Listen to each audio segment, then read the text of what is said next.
Hi guys and girls, this is Claudia here from Metaldays 2017, and this now is Visions of Atlantis. Thanks for being here. Thank you for having us.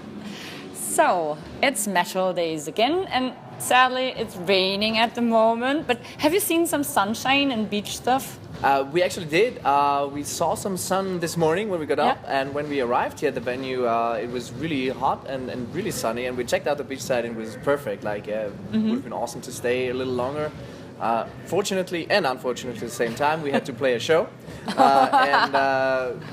We did, and we got lucky because we just finished our set before the world came crashing down, and rain and thunder and storms and whatnot broke loose. So we got a little lucky, and we're thankful for that, and we had a great time, and we're happy that we got invited. Right. So when you were heading on the stage, what is the feeling for you? Do you prepare something special, or what are you doing when you enter the stage? Just right before, it's about getting focused on what's going to happen. Grab yourself together, close your mind from doubts and from maybe negative feelings about how your day has been. You know, it's not because you haven't felt well in the morning that it should not influence your performance. So it's really about getting into a mindset of embodying your responsibilities of being on stage and people waiting for you, and you have to give your best, even though there's always everything to happen during the show. And it's about really getting focused. So, and we have a little ritual where we greet each other before the show. Wish yourself good luck, because it's a team effort. You know, we're all part of it, even though we have very individual roles. It's a teamwork. So. It's also important for us that the band spirit is good. Yeah, right, that's true. So when you're writing the songs that afterwards can be heard on stage and probably on an album, that's the hint, for the question. Subtle. Yeah, what? totally. What are you talking about? Surprise! Album. What's that? What's that? What is song 8 about? No. I was sure. See, it's a good question. It's true. It's a good question.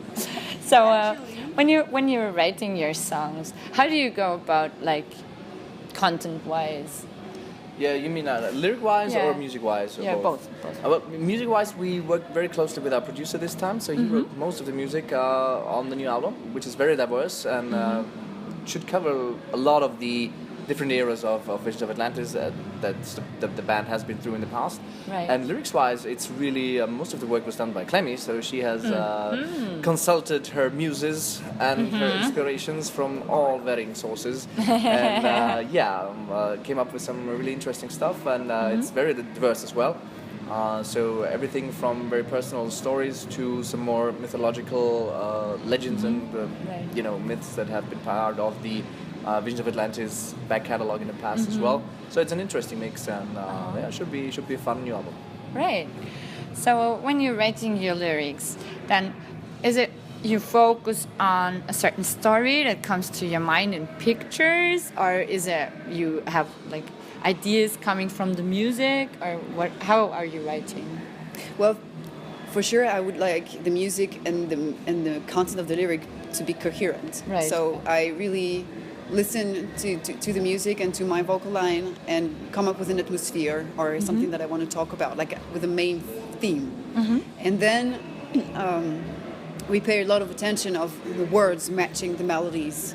So sometimes by repeating it, suddenly a word would come out, or a sentence. Right. And that just fits perfectly on the melody. And then I would build the lyrics around it. Yeah. It could be a sentence from the verse or from the chorus. Sometimes you don't start with the beginning of the song. I know. Sometimes.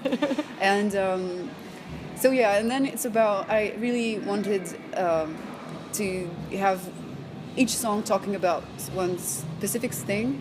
So I really try to each time focus on what exactly I wanted to say. Yeah. So the meaning was for me the most important aspect of the lyrics, and then about finding the right words, matching the melodies, matching the rhymes, and Siggy helped me a lot with that because his English is way better than mine on that level. Yeah, and his approach to lyrics is we complete each other a lot on That's that. cool. Yeah, That's great. so it was been a very cool teamwork on that too, and so you will see, you will see, and the idea also was to talk about things people could interpret in different ways, and most of all relate to, because we wanted this album to talk and to people and to make them share. We wanted to share, feelings, histories, and emotions with them. So, about these emotions, do you sometimes feel that this needs a lot of power and energy to be put into what you're doing? Or do you also get this out of what you're doing, the energy?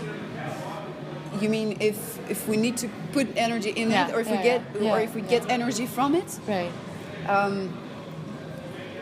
When it's about writing music or lyrics, it's really about opening up to yourself, I would say. Like, listen to what actually moves you, touches you, makes you angry in this world or in the relationship with people, and identify something that you want to express and get out of yourself. And sometimes it's not easy to find the right words and to write your emotion down in a way that is not too... that would still be cool lyric-wise. So, and through the whole process, it's you give a lot of yourself. It could be like power or energy, and when it's done, you're happy it's out, and it's been helping you through. The whole process is helping you out. So you give something and you get something then. Somehow, yes. So when you're working on stage, it's not always so easy because there might be some technical problems. There might be some distractions, stuff to do, to think about, to announce, and so on. For sure. So, how did you kind of solve that problem, or how did you find out what to do when you're on stage? Because this is a really busy time for you. Yeah, I think it's really a matter of experience. Like when you have your first shows, and we've both had our first shows many years ago, and you make a lot of mistakes. But the important thing is to try to learn from them, obviously. So I never make the same mistake twice. I make it like 5 or 6 times just to be sure. So, but eventually even I learn. So I think it's gotten better. You manage. You will notice. You will notice. Like, give me 3 or 4 years, and you'll see how I learn. I'm maybe a bit slow, but I get there eventually. I'm the tortoise. But very correct, So you learn from that, and you just try and you make your experiences. How to handle different kind of situations. Obviously, there's always gonna be something new, something that you've not prepared for. But that's part of the excitement of it. So okay, so you just go with the flow. Yeah, of course. And eventually, like, if everything else fails, I just crawl up on the floor and I start crying. It's no, I don't. I don't hope so. So I have a question that I put in all my interviews. Okay. Yeah. So it's the question: who is an artist or not, or who defines what is an artist? Or how can you? I would say an artist is someone who finds something wherein he or she can express him or herself in a unique way, and that ideally also connects with other people. You have been thinking about that. Actually, I have not, but it's an interesting question. But it sounded like I'm just very smooth talker, like this. Okay, yeah, just like that. So, what is your opinion? What is art, or who defines what art is? Who defines what art is? Who? Probably the dictionary, but... Yes. Oh, yeah. That's a tough question because... That's why I'm asking, because I'm searching myself. Yeah, a lot of things that used to be called art is also entertainment. Like movies and even music nowadays, it's since money came in and all this became businesses. You have things that are created in order to make money, which I would not call art like this. And you have genuine material out of exactly what Siggy said. Like people who manage to create something unique that will make people relate and connect to and transcend reality. And who defines art is very pretentious in a way. Like I would, this is art and this is not art. Yeah, I think the audience will tell, and I think also the definition, the border between art and entertainment is blurry. And as soon as something is moving someone or is helping with a message or is helping someone through emotional processes, then it's a good thing. If it's make you think, it's make you feel things, then it doesn't have to be the best song ever. It doesn't have to be the best movie ever.